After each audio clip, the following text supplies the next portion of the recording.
the green, I see blue, red, and a green color box. So when they all light up, it usually means we're live. So All right. yeah, hey, if anybody is around, please confirm that we can hear us, or at least one of us. So if you at least can hear one of us, then I'm sure we'll be fine. Um, all right, okay. Grimsh says no, so you can't Uh-oh. hear. Can't hear anything? Oh, I think they're trolling. There's a smiley face. No, no. See, Oh, yeah, I always fall for that one because it's like I always want to make sure they can hear us. So, all right, hey, Terramac, who let Terramac in here? I swear. I guess we're letting anybody into these streams. All right, so we got confirmation they can hear us. So we're gonna go roll right into it. It is 2 o'clock, and hi everybody. Welcome to the Driftwood Tavern Presents. It's our Neverwinter's community stream, and we are here to do the fourth quarter EP Q&A, or executive producer. We've been trying to do these once a quarter, and so far we've been pretty good on being on schedule. It allows you folks to have a chance to ask the important person in the room, not me, sadly, one day. Uh, oh. uh, hey, I have aspirations. The important person in the room, the questions about Neverwinter. So all those questions that you have, and yeah, just we have some stuff we want to cover. But I'm going to let Brett introduce himself first, say a little bit about himself, and then we'll kind of go more into the agenda. So, Brett, say something. Howdy, everybody. For those of you that don't know me, I'm Brett, the executive producer on Neverwinter. I'm basically kind of the showrunner for Neverwinter. So while I'm not like the specific design lead or the specific programming lead or art lead, I work very closely with all of our various leads and sort of help organize the efforts across all the various disciplines that work on Neverwinter, from marketing to design to programming to art, etc. So I have my hands in a lot of things, even though I don't specifically own any one thing. But I also definitely do have to say a lot on the business, marketing, and release ends. And I'm sort of responsible for organizing things like release schedules when modules go out, and making sure that the whole team is getting things done and ensuring that we release new things for Neverwinter and keep the game in a good and healthy state. I'm also, as many of you probably know, a big fan of Neverwinter. I've been playing for many years now, and I've got, I think, over 1,000+ hours into the game now at this point. And I've got several characters that are fairly high up, so I'm pretty familiar with Neverwinter from the ground up. And while you're talking, some players were saying that a bunch of players just dropped on Xbox. So Uh-oh. I've sent Terramac to investigate. So Drat. hopefully, Terramac, if you would be Yeah. awesome and maybe like keep folks updated on chat. So you're already typing. So I really appreciate that. We did have a server outage briefly yesterday on PlayStation. Hopefully that's not the same thing we're seeing on Xbox, but it's a possibility. Yep. Yep. Just keep us updated, and Terramac is on the case. Um, all right. So just some quick, housekeeping stuff. I guess for those of you who don't know me, I'm the community manager for Neverwinter, Nitocris or Julia. And we're just going to cover some Q&A. We do have a presentation. We have slides. I know a lot of you loved it when Lasser had all his slides, so why not bring Hmm. some more stuff? So we will be answering questions, but we're going to do the presentation first just to in case that answers your questions ahead of time or in case it creates more questions. And as for giveaways, because I know you're always curious, I do have giveaways today, but I cannot Can't spell award them. presentation without presence. Exactly. But I cannot award them right away because there was one that I was just testing on live a minute ago, and I found a small little issue that I am working on. It should get solved pretty quickly. But it is two brand new exclusive community giveaways. One of them is a vanity pet, and it is the cosmic rainbow crab, so a little crab. So yes, make all the jokes you want. I will also be sharing a code for multiple codes for these with the content creators from the CCP, so they will be able to spread that around as well. But the other one is finally we're getting a new community mount, and it will be a starry rainbow tiger. So we know that we have the tiger vanity pet, and now we're going to have the mount. So I'm super excited. I love it when I have new things, and I love that the team has been really supportive about creating these items for me for a giveaway to the community. So I'll be doing giveaways at the halfway mark and then towards the end, and I'll be sending out the codes until everything is kind of wrapped up nicely. But yeah, let's go straight into the presentation. So Brett, if you want to bring that up, and I will start removing logos. All Otherwise, right. it's gonna. Let me try this. I'm going to share, and hopefully I share the correct screen.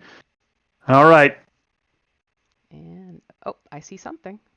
Everyone's seeing that? I see a watch stream button. Like it says watch stream. That's not what I'm seeing. Let me But see what I see in here. All right.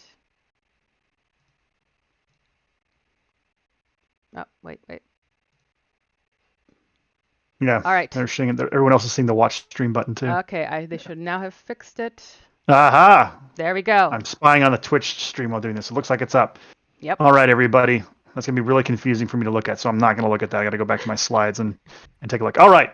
So, hey, everybody. Welcome to Neverwinter's, and we're going to chat here today about Neverwinter's sort of roadmap a bit here. It's the 2022 to 2023 release schedule. So, first off, talk a little bit about how we're going to be handling releases for the upcoming calendar. So we're going to be doing sort of the traditional module releases that you've come to know and love, I guess, about Neverwinter. We're going to do 3 module releases per year. That's our rough target. And I'll say that those modules would be of a typically medium size. When I say medium, I mean that they're probably not going to be as large as, say, M16 Undermountain, but at the same size, they're not going to be as small as probably, say, M17, the sort of Undermountain Part 2, which feature Trial of the Mad Mage and the incursions, etc. So there will still be some, though, slight variance from module to module about what those sizes are. So some will still be a bit bigger than others, but we're generally trying to hit a sort of a medium-sized 3 per year cadence of these modules. It'll vary, again, a little bit depending on where things land, but hopefully you'll see things in a pretty good cadence. And from that, we also want to note that annual releases of these modules will share what we call a block theme. And if you're wondering what a block is, I'll go a little bit more into it here on the next slide. Talk a little about blocks. Blocks is a term we've kind of stolen. It's used in Magic the Gathering and a few other kinds of games and whatnot. But blocks are basically a group of modules related by theme or narrative. And the reason why we're doing this mostly is so that we can plan stories across blocks. This gives us the ability, for example, to have some NPCs that may persist across blocks, various story arcs and other things that we can do about it. So that way we can plan slightly larger, slightly more epic narrative hooks or themes that might run across these modules. And we've done this in the past. You've seen this with sometimes like areas of Cholt. Even the most recent M18 and M19 had some characters like the Vollenhof family carrying across between the various blocks, etc. And this is something we're going to do with a little more intent going forward, where we're actually going to sit down, plan out a rough arc, a block arc, year plus in advance. So we have at least a loose framework for how we want to approach a series of modules and make sure that we can tie really strong narrative theming around those. However, we still want the modules to be mostly self-contained. We're not trying to do this in an episodic fashion. And specifically, I was asked to add this one, that blocks will not be episodes. It's not like each module is going to be an episode. It's not trying to recreate New Sharandar. Each module, we want to be sort of a self-contained thing, much like you see with North Dark and Reaches and everything, where it's sort of this fairly self-contained complete complete module that we release that comes out and hopefully gives you all a great experience and feels like, it's more like an episode, more like a season of an entire television show rather than sort of like just a single one episode that has like cliffhangers, etc. So we hope it feels pretty complete while still leaving hooks for like future seasons. So, and in case, again, expect that we put in more hooks across modules. So we'll try to leave some narrative threads, maybe a little dangling, so that it feels like the module is, again, well self-contained, but gives us an opportunity to set up some things and have characters persist across perhaps multiple modules. To note, Module 24 and Module 25 will start to showcase a little bit of this approach. These two were kind of a special case. They were written almost as a twin pair of modules because we have Gino Salvatore and R.A. Salvatore working on these modules. They're doing the writing for a lot of various characters, campaign plots. We're tying them into R.A. Salvatore's new books, etc. And we've already talked about how, in the past, how Module 24 fits into the new Way of the Drow book series, and Module 25 will also fit sort of within the scheme of the new book series and has a very intertwined narrative with Module 24 as well as the Way of the Drow book series. So with that, I'll jump in and start showcasing the 2022 to 2023 Neverwinter roadmap. So for a little framing context, we had Rothe Valley come out here in about August. So that was not a module, just sort of a small little content piece. We'd had that in development for a while, and we finally wanted to get it out. We used it as a bit of a prelude that went straight into North Dark Reaches. So North Dark Reaches, Module 24, just came out here in November, and that's sort of our big new module. Hopefully everyone's having a good time with North Dark Reaches and things are going smoothly. And we are already well into the throes of working on Module 25, which will be Neverwinter's next module, slated to come out in March of next year. No spoilers, that's just a generic image, so if you're trying to read too much into it, I'm not dropping any hints just yet. Around the same time that the Module 25 comes out, also the D&D movie, for those of you that are unaware, there is a Dungeons & Dragons movie called Honor Among Thieves. It's got some great trailers online that you can go check out, and I recommend it. It looks really cool. It's got a very kind of Guardians of the Galaxy vibe to it. Good cast, and we're looking forward to it as well. That'll land around the time of Module 25. I'm not implying anything. I'm just noting that there's going to be it should be a pretty nice March for D&D, thanks to the movie's release as well as, for example, Neverwinter's release too. And then we're already starting planning on Module 26. And again, there's a generic image. Don't read too much into it, but that'll come out in either late June, perhaps in July, depending on a little bit on how scheduling goes. Obviously, it's 6+ months or so roughly out, so there's a little bit more variance in the schedule when it comes to that. But that's the rough cadence you can start to see us developing. You can see Module 24 in November, Module 25 in March, and then Module 26 in, let's say, early July for the sake of argument. We're still going to be running a lot of the classic events that you know and love from Neverwinter 2. For example, we just got done with the Masquerade of Liars. And we do have the Winter Festival up and coming that will still be hitting here in December. And we'll have the Feast of Lanterns, which will show up in middle-ish to early January. It's a very early Lunar New Year, and the Feast of Lanterns is generally tied to the same time that the Lunar New Year happens. And then we've got April Fowls and Day of the Dungeon Master, which will also make their regular appearance. And then coming up in the summer of next year, we have the all-important 10th anniversary for Neverwinter. And we are definitely planning some interesting and unique things specifically for the 10th anniversary. It will not just be a complete rehash of the previous anniversary events that you've seen. We're going to be doing some unique and custom fun stuff for that event, given that it marks 10 years of Neverwinter. So expect some fun and unique things with the 10th anniversary that hopefully go a little bit above and beyond what we've done for some of the anniversaries in the past. That being said, we're still obviously very focused on ensuring that we get these modules out, and we kind of recognize that the modules are sort of like the big mainstay driver of Neverwinter, and we want to ensure that those are all fantastic new modules here for sort of the end of 2022 and going into 2023. And we have at least one more small release coming out here before the end of the year, and that is the Demogorgon. And the Demogorgon will be returning to live servers here in December. I don't have the specific date yet, but before the Christmas break is our target. And you will see both a sort of normal version of that, which will appear in the random trial queue, and a master version of that, which will be targeted for very endgame players, very similar to what we did with Master Tiamat. And the two will have obviously some differences, and the sort of normal version will be a lot easier and will be focused on working in a random trial queue. We've done a lot of play testing internally. It fixes a ton of the issues that we have with it. The normal version's a lot easier than the prior version that you all saw. In the master version will be pretty challenging, and there's a lot of good updates to it right now, and it's playing really well, and it's a lot of fun. So that is what's upcoming for Neverwinter in sort of the latter quarter of 2022 and into the first half plus of 2023. Then kind of going beyond that one, I'll paint a little bit, and this is a little more fuzzy, but I wanted to give just a sort of brief example to extend it out of what the Neverwinter 2023 to 2024 roadmap might look like. And this is just a very high level look. We would continue to do modules sort of in the way we planned. Module 27 would come out in November, and then Module 28 there in March, and then Module 29 possibly there in July. And you can kind of see that's somewhat of a little bit of a consistent and semi-predictable schedule. And we're trying to go for that again, 4-month period of time between each of our releases, and kind of hitting that November, March, July-ish rough time frame. And again, there's going to be some variance. Some might be early March, late March. Some might be in early April. The November module might be late October or late November, etc. So there will always be a little bit of variance within that one. But we're trying to keep it up so that we have a pretty consistent and solid release schedule, so that we're always putting out new stuff, and that we kind of know that there's always something to look forward to on the horizon. There will still be events and other things intermixed with it, but this kind of gives you a loose example. And once again, try not to read too much into the images. I just pulled images from Celeste, Nox, and Zuna on there to showcase them. And this, for example, would give you an idea of how the next block might look out. Like we would start a new block theming here in November of next year, and then we'd likely have some strong narrative hooks that carry between all those and some strong thematic carryovers.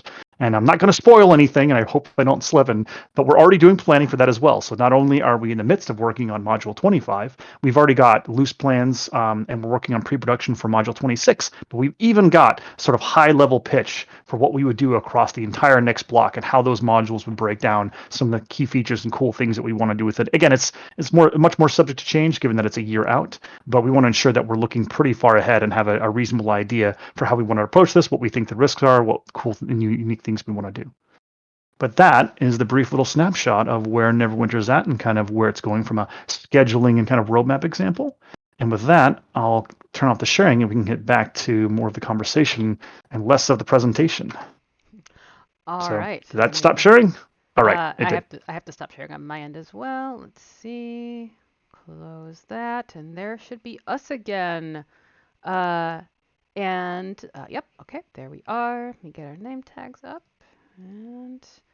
And for my awesome coworkers, if you are pinging me on Teams, I cannot look because for some reason OBS has decided lately that when I do more than one thing at a time, it likes to turn Brett into a robot. So I mean, if you want REP to be a robot overlord, then sure. And Mac and Ketchup, Julia, tell the demo guy he's hot. Like the demo guy, as in like the Demogorgon, like the Demon Prince, or Lasser, because I don't know if Lasser's ego needs more. You know, he's a system designer. No, yeah, please. System designers' egos are pretty healthy. Oh no. But yes. Bunch of know-it-alls. Yes. Well, sadly, they do know it all. I used to be a systems designer. I mean, never mind. Yeah. I want to keep my job.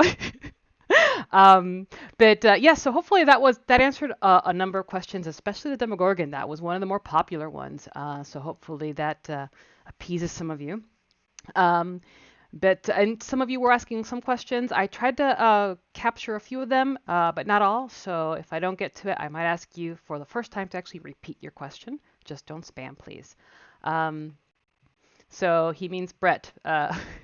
I still have to be professional, so I will give Brett many compliments. He's a great executive producer. He's a great boss. I do love working with him, but I do have to stay professional. Wow. Tell me more about how good I am. Yeah, that's a system designer and you coming out. All right, so I'm going to try to go in order. If I do not get to your question right away or during the stream, it is not personal. It's just there's a lot of interest, so that's awesome. But there was someone who has asked about the PS4 shutdown yesterday. So I believe PS was down for a couple hours, Brett. Yeah. But we brought it back up. Fortunately, it was just a technical issue. It went down for a while, and there was it was a server-side issue globally, and we have a fix to try to minimize that from happening. It's not a consistent problem, but we did see it crop up. But it's an internal tech issue that we've identified. So. Yep, I believe it was just a couple hours, so thankfully it didn't impact the whole day, which. Yeah. And it's nothing specific to Module 24 or anything like that. We didn't see anything related to the Module 24 update in that. Yep. Just unfortunate timing. So the Naked Dwarf wants to know if we plan on keeping mods synchronized. I'm assuming they're asking if we plan to release them on all platforms at the same time. Yes, the simultaneous releases that you have seen with Dragon Slayer and now North Dark Reaches is the expected norm going forward.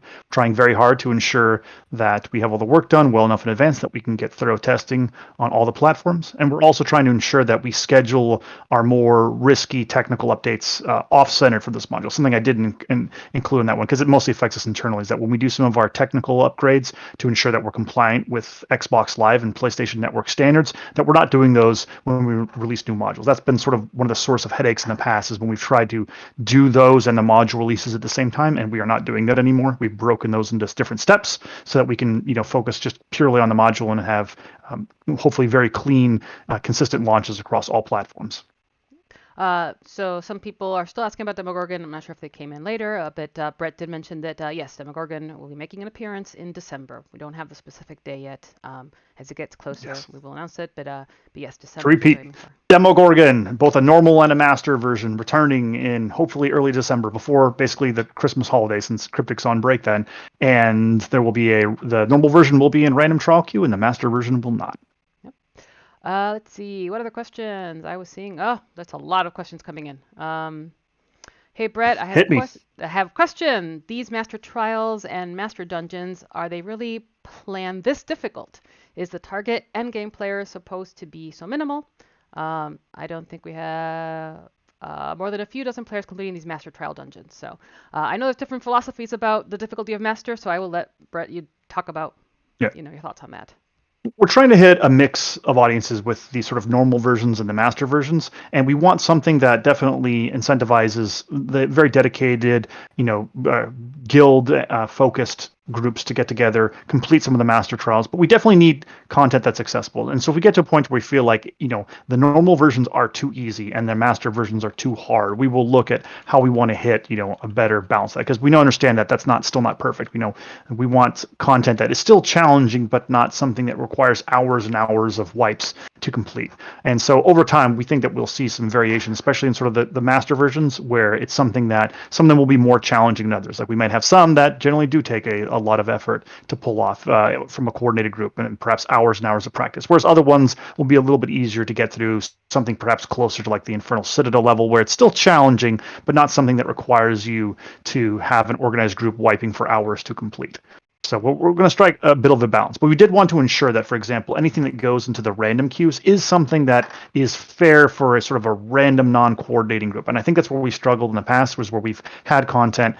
It's been more challenging than probably what a group of random players with limited communication can do. We put those in the queues and we've seen very low success rates on it. And so we're trying to avoid that problem. And once we've gotten a lot better at it, we've gotten to the point where we're getting more consistent about when we release something, does this work with a completely random group of players? And then we'll start also refining more and more what we do with the master versions and the sort of accessibility of the master versions as well. And kind of along those lines, Yama Yama Yama says, thank you for making in-game achievements for completing the Crown of Keldagon applied with either normal or master. Can you please do this for Zariel too, and possibly revert Tom back to 30k so people can get their achievements? I'll check. I don't know about reverting Tom back to 30k. That's a bit tough, but we'll look about making the achievements for older trials and older content as well, sort of multi-accessible from whether it's the normal or the master versions. I know that there's a lot of achievement and trophy hunters that would like to get those.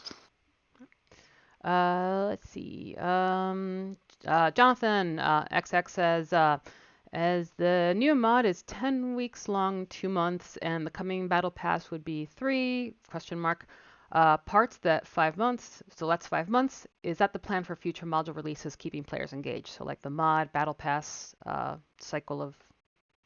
Yeah, I mean, that's roughly what it'll look like. It's not going to be the exact same for every module. There'll be different components. We're going to generally try to keep the battle passes going, since they seem to be a good mechanic for getting sort of middle bracket players, get them more equipment and kind of getting them more towards the end game at a good rate. So we'll keep the battle passes going, and we're definitely going to keep the events going as well too. We'll still have events coming out. A lot of those events will still feature some unique rewards and other things. So we're going to continue that, and the modules that you see right now with North Dark Reaches is a reasonable example of some of the module things that we're doing. But as you can see, like even the difference between Dragon Slayer and North Dark Reaches, they're very different in terms of how they play. The Dragon Slayer was very focused on the dragon hunts. This one's much more focused on the adventure zone. So you'll still see different focuses for the different modules. They're not all going to be adventure zones. They're not all going to be hunts, etc. And we'll vary it up a good bit. But we do have a rough target where when we put on a new module, we want to ensure that it's fun both in the first 5 minutes, but it's also fun 50 days after it's released still, and there's still things that you want to do. So we're also getting questions about the Xbox preview server, and I know that we also discussed the PlayStation one. So, I mean, I have updates. I've been working on that bit. What do you have, Brett? I don't have anything too much to say, but we are very much working on both Xbox Live and PlayStation Network. I wouldn't call them previews, but they are basically shards that we're going to use to get people in, get them a chance to look at the game. It's similar to the PC preview one, but since there's a lot less red tape involved with the PC, because we can kind of do whatever we want, there's not nearly as many platform restrictions. Microsoft and Sony put a lot more restrictions on who we can invite into these kind of preview shards, if you will. So it's not going to be as accessible as PC, unfortunately, just due to factors beyond our control. But we are expecting to try to get up these sort of console platform specific, preview or beta shards, we may call them, where groups of players can come in, help us test things out, ensure that things are going smoothly, and get a chance to get a little bit of a sneak peek of the new upcoming modules. Again, we have that advantage on PC. It's been great for helping us identify issues, work on balance, getting a chance to get great feedback from some of our most dedicated community members, and we hope to extend that to the consoles as well. Just sadly, more red tape. PC is just a more open platform in that regard. Yeah, so I've been working with folks on the console stuff, and it's just a little bit slower going because, as Brett mentioned, the red tape. When you're working with partners, you have to work with their regulations. So Yeah. as we get more information, I will share it. But right now, it's we're just in Yeah. Like basically back end pattern of for mode, trying to figure things out. specific example, for example, is that we can't just make a preview shard and let people log into it. There's limitations there about what we can do as far as invites versus how quote unquote a beta runs on a say Xbox Live versus just what we can do on our own. So it's a much more limited. We can't just let anybody copy their character over to a beta shard on Xbox Live. They don't allow that. So Aster asks, hello, is there any possibility of reworking augment companions? They really give a lot of rating stats, and most of the new items of M24 are focused on giving rating. Same for most of Masterwork items. What do you think on to change them to give percentage, like 7% on 3 stats, or maybe change the companion stone to give percentage? Yeah, the balance between augments and sort of active companions will still vary, but we're working on companion balancing. There is some changes that will be upcoming in the near future. I'm not going to put a timetable on it, but we are looking closely at active companion balance, some of the issues that we've seen with that, and we're going to take a look at augments as well too. Augments have a niche though, and there are certain times when it is very valuable to have augments. For example, certain augments are great for tanks as they're learning the roles because they can pick very defensively focused augments that give them ton of key stats such as defense, awareness, critical avoidance, etc.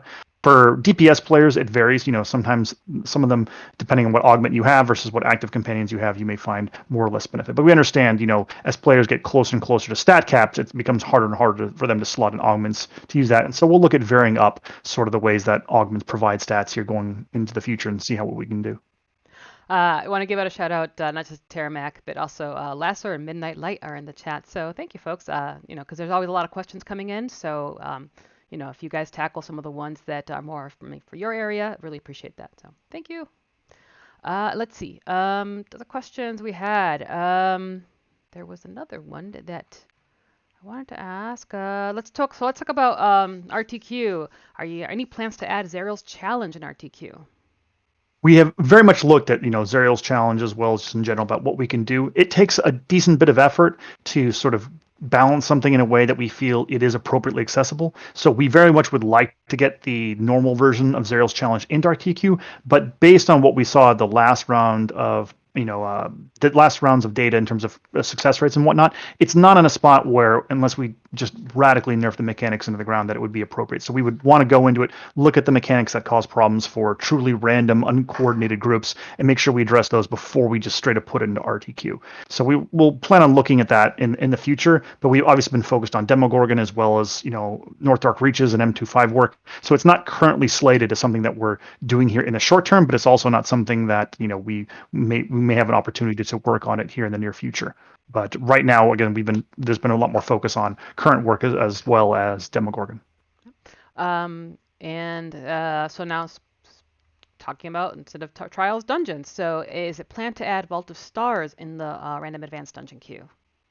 Both Vault of Stars and the Infernal Citadel would require a significant amount of work, unfortunately, to be approachable for what we feel is the random advanced dungeon queue. We had the Infernal Citadel and random advanced dungeon queue, and due to some the issues with it were just straight up bugged, which is unfortunate. But we also definitely saw that certain mechanics in the Infernal Citadel were very challenging and made it difficult. And we struggled very much too with, say, the other example I'll give is Castle Ravenloft. And Castle Ravenloft for a long time struggled for us to get it into a healthy spot in random advanced dungeon queue. It's still very difficult. I think it's the most difficult, if you go by success rates, dungeon in the random advanced dungeon queue, even to this day. And it took years for us to get it to the point where it had extremely low success rates, to the point where I think it's around 75% or more right now. And we don't want to put Infernal Citadel or Vault of Stars into the random advanced dungeon queue until we're confident that we won't have that same kind of situation again where it goes in, it has a 10% success rate and no one wants to do it, etc. Like, we have to get a version of it that we're confident. That being said, like I said, it's a good chunk of work, and we can't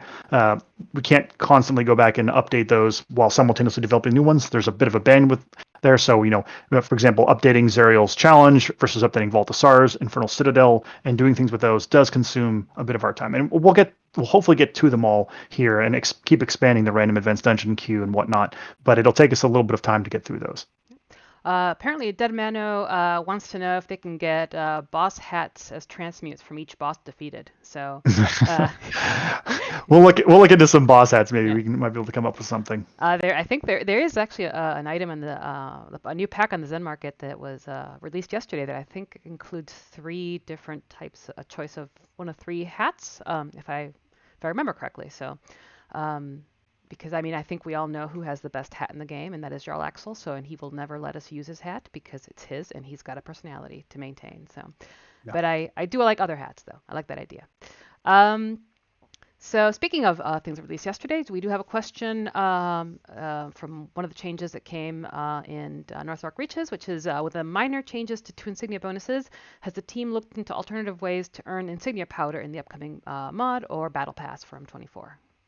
We've looked at ways to sort of what to do with insignia powder because we know that that is a pinch point for some people when it comes to they're trying to upgrade mount collars and other things or just get their insignias way up there. So we're looking at ways where we can potentially award an insignia powder in slightly higher quantities. It is still earnable, obviously, through insignias, and we don't want to completely dilute the economy. But the question of, does it cost too much insignia powder to upgrade things to mythic? Does it cost too much insignia powder to upgrade mount collars? Has come up a number of times internally. I'm not going to speak for the systems teams on what the final sort of balance thoughts are, but it's a question that we've raised into ourselves and what we've looked at. And there's ways of handling it. We could, for example, just reduce insignia powder costs, or we could increase or add new ways of earning insignia powder. There's a lot of ways to tackle that, but it's something that we've looked at. As you can see, we've been doing a little bit of a mount focus. We've looked a bit at things like the insignia bonuses, where we wanted to fix some of them, make some of them a lot more valuable to players, etc. So we're taking a critical eye, looking at elements like that, and trying to make sure that they feel good and that feel appropriately scaled. We are aware that insignia powder costs can be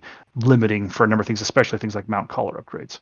Yep. We are getting questions about updating like the Reaper vendor, of course also asking for some insignia powder, but just as like to expand that to a more general question, do we have any plans to update other stores, other vendors? Yeah.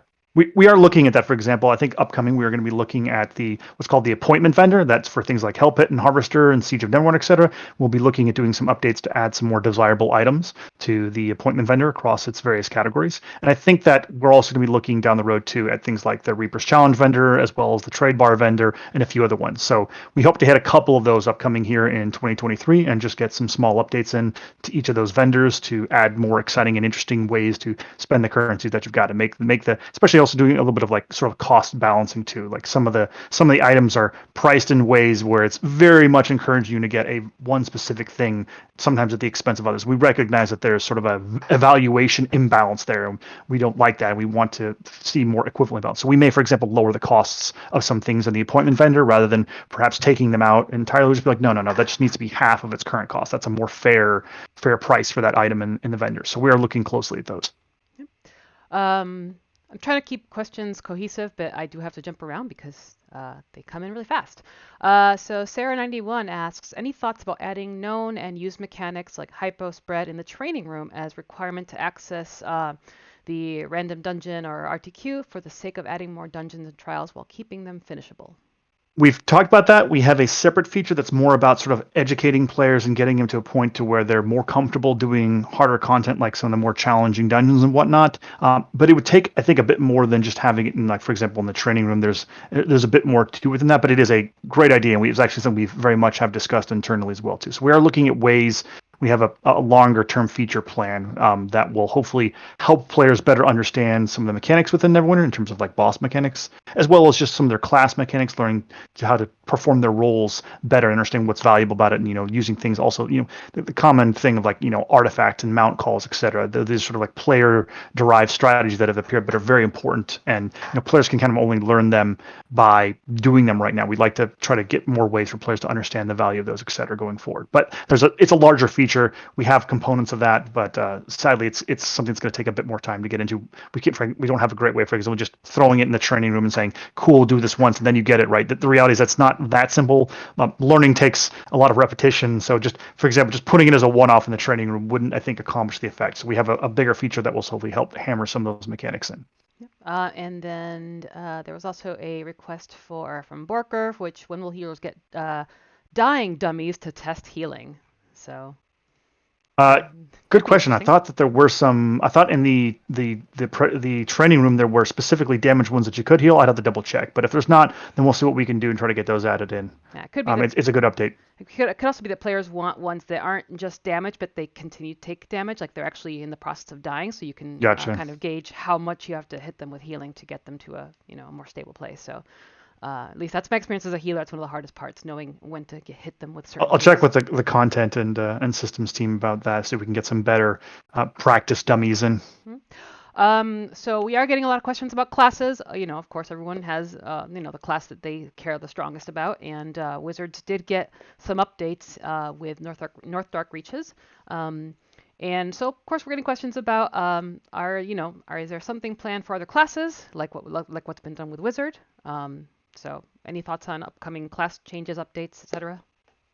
We obviously came out with the Wizards. Hopefully that goes smoothly. We're going to keep an eye on the balance and make sure that we didn't overtune them and whatnot. So please don't jump on the Wizard bandwagon just because if it winds up being strong, we will continue to make adjustments to live classes if we feel that there's something radically out of line. But the next classes that we've talked about working on is Paladins, and so we are going to continue to work on classes. We do not have a timetable for that. So when I say that we're working on Paladins, that doesn't mean that updates to Paladins are going to come out in the next 3 months. That we may do some light updates now. We may do some more updates next summer, but we've kind of softly internally committed to looking at Paladins, which will force us to also look a little bit at healing balance. And I know that the systems designers, as well as a number of other people that have played a lot of it, very much want to kind of take a little bit of a top level pass look at healing balance to sort of even things out a bit, and specifically try to help out paladins on the healing in particular. They're reasonably solid on tanks, but the healing elements, it's very difficult, for example, for new paladins to solo heal in some of the dungeons because, just generally speaking, while they do have good shields, their targeted actual health recovery is lower. That's balanced based on their shields, but it's difficult. For example, if you're trying to heal a bunch of DPS that are running around like chickens and get their health topped off, it can be pretty challenging sometimes on a paladin. We need to find ways to kind of balancing those things out so they're a little bit easier to play on the early edge. They're a lot better once they get into higher links, but it's tough early on, and we know that, and so that's why I said paladins in general are sort of our next target class to look at after wizards. I'm gonna do a quick giveaway now because we're a little bit past the halfway mark. So if you would like a chance to win the new, I'm going to start out with the new mount I'll give out. It is the Rainbow Starry Tiger. So not the panther, it's now a tiger. And if you have the Vanity Pet Tiger, it'll be a larger version of that you can actually ride. So please type in the word in chat, the word drow, Drow, drow. Because the drow have to have their moment again. So, and Is well, that the way of the drow? oh, I'm so proud of you, Brett. Oh, that was summoning some Terramac right there. And while people are entering that, and Mubat tries to it always is delayed in how it is getting the entries. And yes, it's Drow, Drow. And fun story, it wasn't until this year that I realized where the name Drider comes from, and that is just drow and spider. Yeah, that's really Oh, sad. It took me that long to realize that. Yeah. So, all right. So it looks like Muba is going a little bit slow, so I'm going to give some more time. So I'm going to take some other questions because there was one that particularly caught my attention. And oh, no more questions. no, I'll no more answer some questions. stuff while you're checking through. No, barbarians are not currently up on the slated. However, specifically there is a few issues with the sentinel class that we may look at sooner rather than later, depending on how things goes. It's more like some small bug fixes and quality of life changes, but less much so on the blade master. I know that blade masters are popular, but at the same time they're not as problematic right now as some of the other classes that we wanted to look at, like paladins. All right. Sorry, for some reason the giveaway thing is not. All right. I'm going to encourage folks that, yeah, even if you already entered in once, type in draw again because for some reason Mubat is not wanting to work well with me today. So, okay, it is now finally registering draws. So yes, please go ahead and retype it if you haven't. Must have been a hiccup with the All right. it reading Twitch. Uh, So quickly, I'll talk. Just say that we are looking at some of the enchantments, combat enchantments, and other things like that too. And so we'll actually be doing some reviews of those. We want to continue to make the enchantments of all slots and whatnot interesting and have good variety. So we've actually been discussing some additions and changes to exactly those. So we'll look at stuff like, I think Battle Tempered is the one that's been coming up in chat. We'll be taking some look at the both existing enchantments as well as some of the new ones when we do that. So we'll try to make sure that we get that covered when we do it. all right, okay. I think we are now ready to draw. Let's see. This is for the upcoming Rainbow Starry Tiger. All right, Pro Vigilance. Congratulations, Pro Vigilance. I will give instructions on how to get your reward when I draw two others. Oni-chan Nya. I like that name a lot. That's a very cute avatar. So Pro Vigilance and Oni-chan. And then we've got Ludwig Ono. So congratulations, Ludwig Ono, Oni-chan, and Pro Vigilance. Please email community@crypticstudios.com. That's community@crypticstudios.com. And then let me know what platform you're on. And as soon as I have the code settled, like all the issues have been fixed, I will send you the code for your preferred platform. And this is for the Rainbow Tiger Mount, Starry Rainbow Tiger Mount. And all right, so let's see some other questions. If I've missed any, I apologize. I'm going to go look at my notes. Okay. Let's see. There was another question that came in a bit earlier, which was instances haven't always been capped at 25. Last I remember, it was 10 to 15 from Dragonbone Vale. At 25, it makes the game feel much more alive. Will this trend continue into the future? We are very much going to try to do that. We have been improving our basically attention to performance issues, which was some of the limitations that we saw with Dragonbone Vale and some of the prior ones. And we're very much trying to ensure that we can hit a solid performance baseline, which is sort of the limiter when it comes to sometimes the player caps that we can have in each of the instances. So we're doing what we can, and we're taking it very seriously. And you can see sort of the results in North Dark Reaches. And we hope that in Module 25 and beyond, we have similar results. It'll still vary somewhat slightly because sometimes our aspirations for environments are bigger than others. Some are just riskier and have higher costs to do, but we hope that we can find that good balance where we can get more people into zones. So we definitely like having the higher player numbers, and it's the target we want to shoot for. So I just got some inside information from Lasser, who is one of the few people that I'll look at my team's messages for, and he let me know that we are planning on potentially testing Demogorgon on preview next week. So for those of you who want to get your hands on some demon scum and other things, stay tuned. We'll hopefully get it up there on preview. Let's see. Spawn UK. Is there any plans or talk of introducing either a new system or a complete overhaul of an existing system that is not directly combat related, with a view to making it a more integral part of the game, thereby giving players something more to do with an endgame sense of accomplishment? That's a lot in that question. It is a lot. And I What? assume that like the comparable system would be something like Professions or whatnot. Mm-hmm. We don't have current plans for like a massive new system in exactly that way. There are some ideas that we've thrown around, but I can't get into too much details. But for example, we're not currently planning on doing something as elaborate as like adding another new profession system. I'm not saying making just a second profession system, but a system like Professions. We have had some cool ideas, and there's some ones, but I can't commit us to doing those right now because they are very costly, and and it takes oftentimes months, if not multiple modules worth of development to get one of those things in, because it takes some time to develop it, implement it, test it, balance it, etc. They're very long tail kind of features when we do this. So even if we, for example, started to do one right now, you probably wouldn't see it until module 26, so quite a ways out, possibly even module 27. They're very, very long tail kind of things when we plan those types of things out. Sunny Money 12 wants to know, is Valindra ever going to die? She's a lich. Right. So, Maybe. I would love to see that happen. For me, that's something I would very much want to get rid of some of those pesky liches. Not Makos, but some of the other pesky liches out there. Yeah.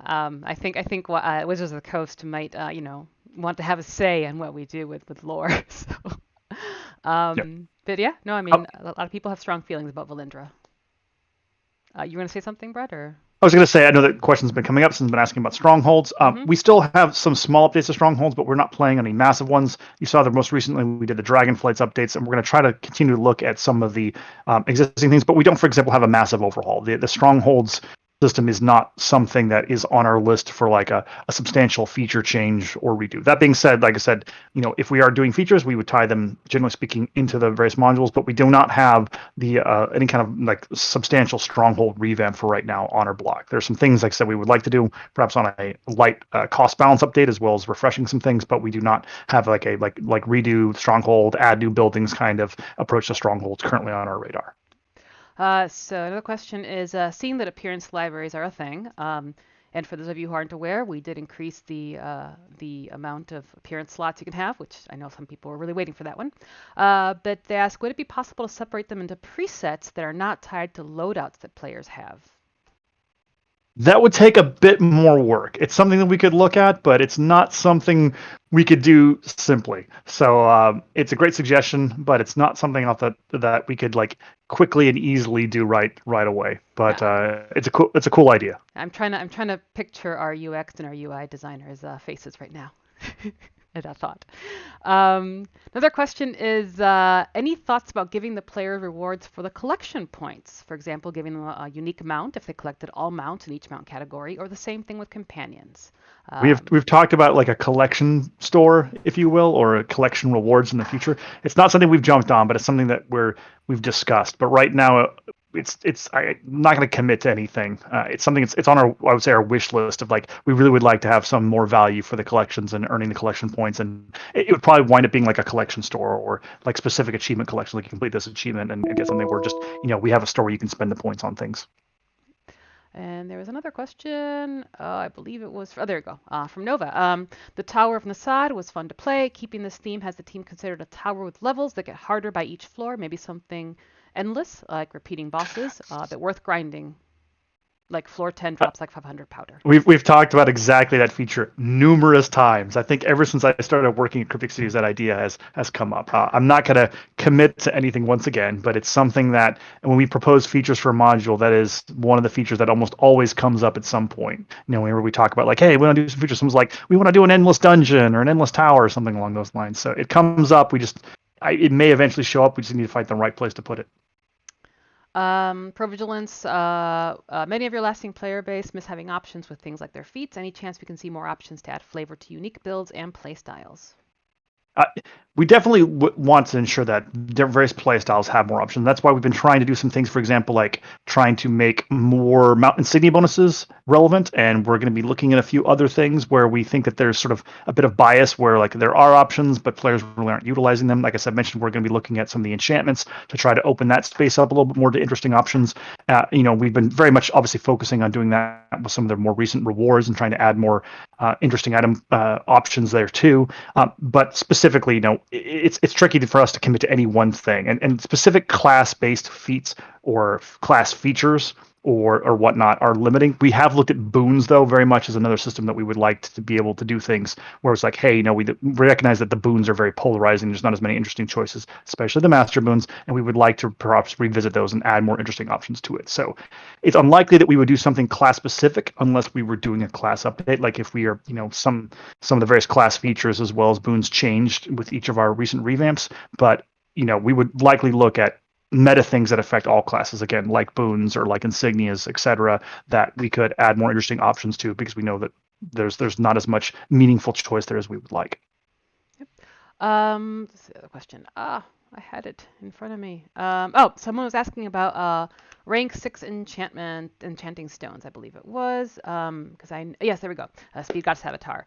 When is the rank 6 enchanting stone change coming? And I believe they're referring to I had mentioned a couple streams ago that we're going, because I know that right now it's still being you can get it in some stores, but people can't use it. And I believe I mentioned that we were hoping to bring it back soon so that people could use it. So have you heard any updates on that, Brett? Nothing yet, so I can't comment on the Enchanting Stone rank 6. But we did fix a couple of other things, like older versions of Mark of Potencies have hopefully been eliminated from things like refining bags and a few other areas. So I know that there's still a few lingering areas from the enchantment rework early this year where there's those issues, and we're trying to iron them all out as we can tackle them and make sure that there are appropriate replacement rewards and they're not showing up in other places, and that if we have a refinement item, that it has value and a purpose. So QQEI2, let's go. They're watching without audio, so I'm going to ask their question. Hopefully they can watch it later, so I'm going to let them know. They ask, are there plans to update the Hardcore Epic Dungeoneer achievement to include Advanced Dungeon added after Ravenloft? Actually, we generally don't want to modify old achievements. There are certain limitations, and in fact, we're not supposed to mess around with old achievements to a degree for players that have already earned them. What we actually should do instead is actually add new achievements that include those new dungeons. So we would add like Advanced Hard Dungeoneer Part 2 with additional achievements for the new ones. But actually, you're not supposed to update old achievements in some cases because you don't want to change the bar after some players have already earned it. So if someone's already got it earned, we don't want to take it away or retroactively remove it, etc. So the better thing is we should be trying to add some more achievements for this. But we'll look into that. That's a great thing, is to add some more meta achievements that overlap some of the more new content. So I am seeing questions about the frame rate on console especially, and plans on fixing that. I know that typically involves working with other teams, so I don't know if you want to give some insight as to what happens when we get reports of frame rate and lag on console. We are working on we have a mix of sort of platform specific issues, PlayStation specific issues, Xbox specific issues, and even sometimes PC specific issues. But we do know of some performance related issues on both PlayStation and on Xbox that we are looking at. We have a sort of central core technology team, and they help address some of those, especially if it's not related to specific content. For example, we know that certain zones have better performance than others. And we know that, for example, there's certain parts of Sharandar that don't perform as well as we'd like. But hopefully you are all seeing that North Dark Reaches performs pretty solidly. But there are some just game-wide performance issues, and those generally have to be solved in our technology end. So we do have open issues. We do know of a couple of instances separate, unique to the PlayStation, the Xbox, that we're working on. And sadly, this we're to the point now where we're dealing with some very, very old PlayStation and Xbox hardware, and we need to try to make sure that we test everything on original versions. For example, of the PlayStation 4 versus the PlayStation 4 Pro versus the PlayStation 5. But even very old versions of the PlayStation 4, for example, have different performance profiles now than the more recent non-Pro, versions of the PlayStation 4 even. So we definitely see even different performance specs on those. If you talk to someone that has a day one launch PlayStation 4, it'll perform slightly differently than someone that had a PlayStation 4 that was released 2 or 3 years in. So we're managing all that. I apologize for those of you who are experiencing any kind of performance issues on whether it's Xbox or whether it's on PlayStation or any of the hardware platforms. We do have open issues on those, and we're trying to do what we can to improve those. Yeah, and I mean, as someone we all are concerned, we try to help as much as possible. So I know that a few of us were actually bringing up our retail instead of because I know sometimes there's a concern that we only play on testing kits or test it on testing kits. A number of us who have the retail version, which is the same version you would have at home, we're bringing them up in our place and checking to see that performance issues ourselves. So I have one of the original Xbox ones, so I was able to bring up the game and notice some things that I can then share. So it's something that we all do take it very seriously. It just requires investigation and time. So Brett, how do you feel about breaking people's hearts right now? Do I have to? I really don't want to. They're asking. Generally speaking, I'm trying to be nice and. Okay, maybe we'll rip off the Band-Aid. They're asking about, are we working on a new class? Oh, if they're asking working on something. The answer is no. We are currently not working on a new class. We're not, I know there's some fans out there, we are not working on the Druid and we are not working on the Monk. Those are sort of the two other last mainstay classes of D&D that are not present in Neverwinter. We got the Bard in finally, which is great, but we currently are not working on the Druid and we're not working on the Monk either. That's not to say we would never do them, but they are not in our short to near term release schedule. You will not see them in M25, and it would be very unlikely to see them in M26. Has the bind status of the Mod 24 campaign weapons changed to bind on pickup character? If so, why? They were obtainable unbound on preview. Sometimes the bind statuses do change between preview and live, because in a lot of cases on preview or even within our internal test servers, we're trying to facilitate lots of quick testing. And so that's why it's important for us to say that when you see things on preview, they don't always reflect how they will be earned or how they can be owned or transferred when they go to live. Because again, a lot of times on preview, we're just trying to facilitate as quick testing as possible, whether it's with our own people that play on the preview server, or with community people that come on, etc. So I can't comment on the specifics on that. I'd have to go look and see what the bind status it is on live right now. But a fair warning, like I said, if you see something on preview, don't take that as canon, then that's how it's going to ship. Because in some cases, we cheat things, we reduce costs, we make things more approachable, we make things easier to get, we expedite access through campaigns and things just to try to like get people to be able to test things in a much more shorter time frame than they normally would. Yeah, and I mean, as someone who has works with especially like the closed alpha early access folks, I know it's sometimes challenging to when you're engaging with content to kind of recenter your brain to think, okay, this is not what it might look like on live. You have people testing things out on Owlbear, which might not even look like what it's going to look like on preview, and preview might not look like the final result on live. So it is, I know it's tough to keep in mind sometimes because you're there, it's the same game. But yes, when you see things on Owlbear preview, that is not final, it's not set in stone. And even when things go to preview later on, we might make changes if we get feedback. So yes, just just keep that in mind when you're especially when you're testing. Oh, actually, I have a question for you, Brett, which is, will I be able to share the presentation that you showed earlier? Can I put it on like the forum somewhere? Is that something that can be shareable? I believe so. I don't think there's any confidential information in that one. So if people want access to the images or like specifically probably the calendar slides and things like that too, I'm more than happy to share that with the community. We may just like do some printouts and throw up the calendar slides. So Yeah, no, I personally look forward to the especially Nova's analysis of each little line and image you use in that presentation. So I specifically was very careful about selecting misleading images to ensure that some of our more astute content creators could not infer what it was we were trying to do. Yep. I'll figure it out. Once we get closer to some dates, I'll start dropping more hints and leaking things. So. Oh no. So Provigilance just adds a comment, which is sometimes knowing versus not knowing is a big help, even knowing if a class is being worked on. Glad has been provided for now. So yeah, I mean, I know sometimes it's not always the answer you want to hear, but I feel like it's important to at least answer it. So let's see. There were some other questions. I missed it. I think Fuzz Meister J has been asking a few times about can you not add more no death achievements? So what are your thoughts on achievements like no death, Brett? So no death achievements are tricky because they are very challenging. They encourage players to do a lot of coordination and communication. The problem is that they're extremely intolerant of things like internet latency or technical problems and things like that too. And that's kind of unfortunate. And the way I kind of look at it, and this is something we have in Reaper's Challenge. In Reaper's Challenge, we have a no revives, and that's something that that we may look more into because we've seen more success with that. No revives means that, hey, if somebody dies, you might have to wipe and retry the boss battle at least, but it doesn't kick you out like in hardcore mode and make you start the whole instance over again. Vault of Stores hardcore was sort of a bit of an experiment. We've done hardcore things with like Redeem Citadel and such before that, and Vault of Stores hardcore was like an interesting way to say like, hey, we want to have like this really challenging thing that really taxes skill and encourages people to coordinate and actually be a bit more defensive. Like you use a lot more crowd control in hardcore Vault of Stores, and we like that.